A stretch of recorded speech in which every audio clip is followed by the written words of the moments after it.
வணக்கம். Welcome to my channel. உங்கள் சட்டத்தை தெரிந்து கொள்ளுங்கள். இன்று நான் பேச எடுத்துக்கொண்ட சட்டம் இந்தியன் சக்சஷன் ஆக்ட் 1925. அதில் உயில் அதாவது வில் என்றால் என்ன, எப்படி எழுதுவது, யார் யாரெல்லாம் இந்த உயில் எழுதலாம், எந்த மாதிரியான சொத்துக்களுக்காக இந்த உயில் எழுதலாம், எந்த மாதிரியான தவறுகள் பொதுவாக கமிட் பண்ணப்படுகின்றன போன்ற விஷயங்களை சாதாரண மக்களுக்கு ஓரளவு புரியும்படியாக கூற வேண்டும் என்பதுதான் இந்த வீடியோ பதிவின் நோக்கம்.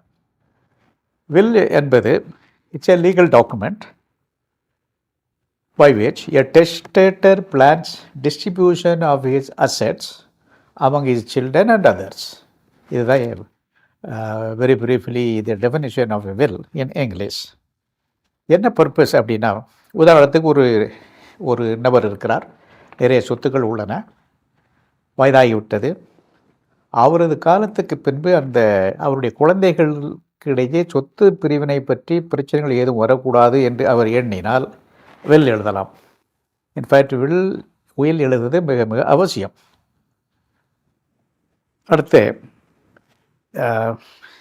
இந்த வில் எப்போ இந்த எஃபெக்ட்டுக்கு வரும் அப்படின்னா, after the death of the testator.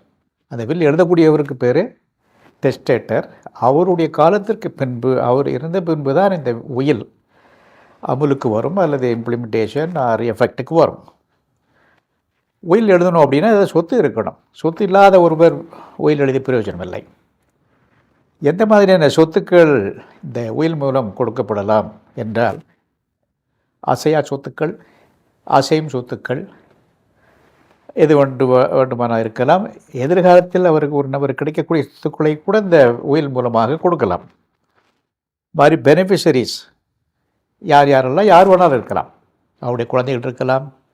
ஒரு கம்பெனி கூட வில் மூலம் ஒரு சொத்து கொடுக்கலாம், ட்ரஸ்ட்டுக்கு கொடுக்கலாம். Anybody can be the beneficiary. Minor கொடுக்கலாம், யூனிட்டுக்கு இடியட்டுக்கு கொடுக்கலாம். வில்லில் 2 டைப் உண்டு. ஒன்று ப்ரிவிலேஜ்ட் வில், இன்னொன்று அன்பிரிவிலேஜ்டு வில்.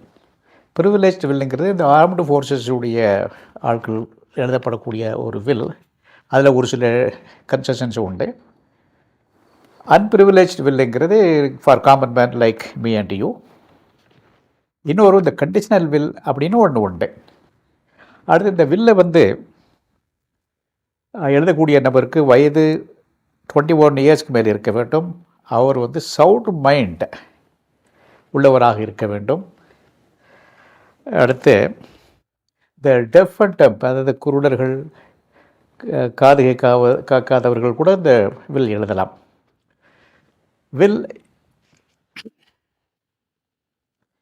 இந்த வில்லுக்கு எக்ஸ்பைரி டேட் ஒன்றும் கிடையாது. அதுக்கு ஃபார்மெட்டு ஏதாவது இருக்குதா அப்படின்னா கிடையாது. ஒயிட் பேப்பரில் கூட எழுதலாம். அது என்ன, அது எழுதுகிறப்ப தான் கிளியராக எழுதணும். இவருடைய அந்த டெஸ்டருடைய கையெழுத்து கிளியராக இருக்க வேண்டும். இது ரொம்ப முக்கியம். அதில் கூறப்படக்கூடிய விஷயங்கள் அந்நம்பிக்கை வசமாக கிளியராக இருக்கணும். அதுதான் முக்கியம்.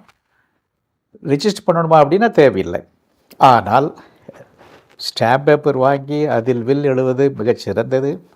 அதிலும் ஸ்டாம்ப் பேப்பர் வாங்குகிற பொழுது அந்த ஸ்டாம்ப் வெண்டாரிடமிருந்து அந்த டேட் சீல் வாங்க வேண்டும். அவருடைய பேர், வெண்டருடைய பேரும் அதில் எழுதி இருந்தால் மிக மிக நல்லது. எதிர்காலத்தில் அது உதவியாக இருக்கும். ஏனென்றால் வில் என்றால் where there is a will there is dispute.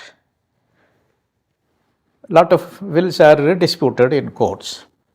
அடுத்து இந்த ரிஜிஸ்ட்ரேஷன் செய்யணும் அப்படின்னா அவசியம் கிடையாது.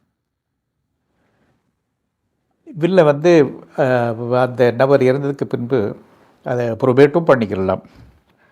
அப்புறம் அந்த வில்லு எழுதுகிறப்ப ஒரு சில விஷயங்கள் கேர்ஃபுல்லாக பார்க்கணும். ஒன்று, அந்த லைன் ஸ்பேஸிங் டைப் பண்ணினா அந்த லைன் ஸ்பேஸிங் யூனிஃபார்மாக இருக்கணும், டாப் டு பாட்டம். இல்லாட்டி சந்தேகம் வரும் கோர்ட்டில் பிற்காலத்தில். அடுத்து அந்த பாட்டமில் கையெழுத்து போடுறப்ப அந்த கையெழுத்துக்கும் அந்த லாஸ்ட் லைனுக்கும் இடையில் நிறைய ஸ்பேஸ் இருக்கக்கூடாது. அடுத்து விட்னஸ், 2 அல்லது அதுக்கு மேல் விட்னஸுகள் இருக்க வேண்டும். மினிமம் 2 பேர் இருக்க வேண்டும். 2க்கு மேல் இருப்பது நல்லது.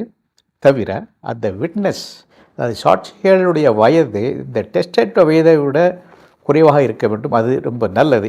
ஏனென்றால் பிற்காலத்தில் அந்த வில் கோர்ட்டுக்கு சென்றால் டிஸ்பியூட் ஆகி அந்த சாட்சிகள் இருப்பார்கள், சாட்சியம் சொல்ல வருவார்கள். அதுதான் பர்பஸ். அதே மாதிரி இந்த வில் வந்து லோக்கல் லாங்குவேஜ், அதாவது அவருடைய மதர் டங்கில் எழுதுறது நல்லது. டெஸ்டேட்டர் அவருடைய ஃபுல் நேமை எழுத வேண்டும், அவருடைய வயசு, அவருடைய தகப்பனார் பெயர், அவருடைய அட்ரஸ், ஃபுல் அட்ரஸ் அந்த வில்லில் எழுதப்பட வேண்டும். அதே மாதிரி இந்த சொத்துக்களும் விவரமாக எழுதப்பட வேண்டும். எந்த சொத்து யாருக்கு செல்ல வேண்டும் என்கிற விஷயம் கிளியராக எழுதப்பட வேண்டும். விட்னஸ், அதாவது சாட்சிகளுடைய கையெழுத்து கிளியராக இருக்க வேண்டும். அவருடைய பெயர், ஃபுல் நேம், வயசு, அவருடைய தகப்பனார் பெயர், அவருடைய அட்ரஸ், ஃபுல் அட்ரஸ் அந்த உயிலில் கிளியராக எழுதப்பட வேண்டும். தவிர அந்த கூடுமானவரை அந்த சாட்சிகள் இந்த டெஸ்டேட்டருக்கு தெரிந்த சாட்சியாக இருக்க வேண்டும். பல சமயங்களில் அந்த டாக்குமெண்ட் ரைட்டரே 2 பேரை விட்னஸாக போட்டுக்கொள்வார், அல்லது அட்வொகேட், இந்த ட்ராப்ட் பண்ணக்கூடிய அட்வொகேட் அவருக்கு தெரிஞ்ச 2 விட்னஸை போட்டு விடார்கள். அது தப்பு. உங்களுக்கு தெரிந்த ஒரு விட்னஸாக இருக்க வேண்டும் அந்த விட்னஸுகள். ஏனென்றால் அவர்கள் தான் பிற்காலத்தில் அவ்வளோ ஈஸியாக ஏதாவது டிஸ்பியூட் வந்தால் அவர்களை கோர்ட்டுக்கு அழைக்க முடியும் எளிதில். அப்புறம் அந்த வில்லை பொறுத்தவரையில் அந்த எச்ஓ ப்ராப்பர்ட்டி வில்லுக்கு மூலம் கொடுக்க முடியாது. செல்ஃப் அக்யூர்ட் ப்ராப்பர்ட்டியை தான் வில் மூலமாக கொடுக்க முடியும். அதே மாதிரி எல்லா சொத்து ஒருவருக்கு 10 சொத்து இருக்கிறது என்றால் 10 சொத்துகளும் அந்த வில்லில் வர வேண்டும். ஒன்றை விட்டுட்டு வில் எழுதக்கூடாது. அதே மாதிரி ஒருவருக்கு 4 குழந்தைகள் இருக்குது, 3 குழந்தைகளுக்கு வில் மூலம் சொத்து கொடுக்குறார், இன்னொரு குழந்தை கொடுக்கவில்லை என்றால் அது ஏன் கொடுக்கவில்லைங்கிற அந்த ரீசனையும் அதில் எழுதப்பட வேண்டும். இது ரொம்ப முக்கியமான ஒரு விஷயம். அப்புறம் இந்த வில்லையை கேன்சல் எப்போ வேணாலும் பண்ணலாம், எத்தனை வில் வேணாலும் எழுதலாம். காலையில் ஒரு வில், ஈவினிங் ஒரு வில் எழுதி கொள்ளலாம். கடைசியாக எழுதப்பட்ட வில்லு தான் வேலிட் வில்லாக இருக்கும். அதே மாதிரி ஒரு நபரால் கையெழுத்து போட முடியவில்லை, இவன் தம்பு இம்ப்ரெஷன் கூட வைக்க முடியவில்லை என்றால் அதற்கு இன்னொரு நபரை வைத்து கையெழுத்து போட வைக்கலாம். பட் அது வந்து அந்த வில்லில், அந்த உயிலில் கிளியராக எழுதப்பட வேண்டும், மென்ஷன் பண்ணப்பட வேண்டும். அதுக்கடுத்து இந்த வில்லையை போனாலும் கேன்சல் பண்ணலாம். கழித்து போட்டால் அந்த வில்லுக்கு வேலிடிட்டி கிடையாது. அது நெருப்பு வைத்து விட்டால் வேலிடிட்டி கிடையாது. எப்போ விட்ரா பண்ணிக்கலாம். அதே மாதிரி இன்வேலிட் வில் ஒரு சில டைமில் எப்படி ஆகும் அப்படின்னா, விட்னஸ் இல்லை அப்படின்னா அந்த வேலிட் இன்வேலிட் ஆயிரும். டேட் இல்லை அப்படின்னாலும் பிரச்சனை வரும் இந்த வில்லுக்கு. அப்புறம் ரொம்ப கிளியராக இல்லை, ஓவர் ரைட்டிங் இருக்கக்கூடாது. அதுக்கப்புறம் அந்த ஃபோர்ஸ் பண்ணி, கம்பல் பண்ணி, இல்லை மிரட்டி வில் எழுதக்கூடாது. அப்படி இருந்தாலும் அந்த வில் வேலிடிட்டி குறைஞ்சி போகும், அல்லது it can be challenged in court. அப்புறம் அந்த வில் எழுதக்கூடிய அந்த டெஸ்டர் வந்து சவுண்ட் மைண்டில் இருக்கணும். ஹாஸ்பிட்டலில் இருந்தார், கோமாவில் இருந்தார், அந்த டைமில் எழுதினார் அப்படிங்கிற ஒரு மேட்ரு வரக்கூடாது. இதுதான் அந்த வில் பற்றிய முக்கியமான விஷயங்கள் அல்லது சரத்துக்கள். ஓரளவு புரிந்திருக்கும் என்று நினைக்கிறேன். சாதாரண மக்களுக்காக என்பதால் இந்த செக்ஷன் வைஸ் நான் சொல்லவில்லை, ஓரளவு புரிய வேண்டும் என்பதுதான் என்னுடைய நோக்கம். புரிந்து உபயோகமாக இருக்கும் என்று நீங்கள் கருதினால் லைக் கொடுங்கள், ஷேர் பண்ணுங்கள், ட்ரை பண்ணுங்கள். நன்றி, வணக்கம்.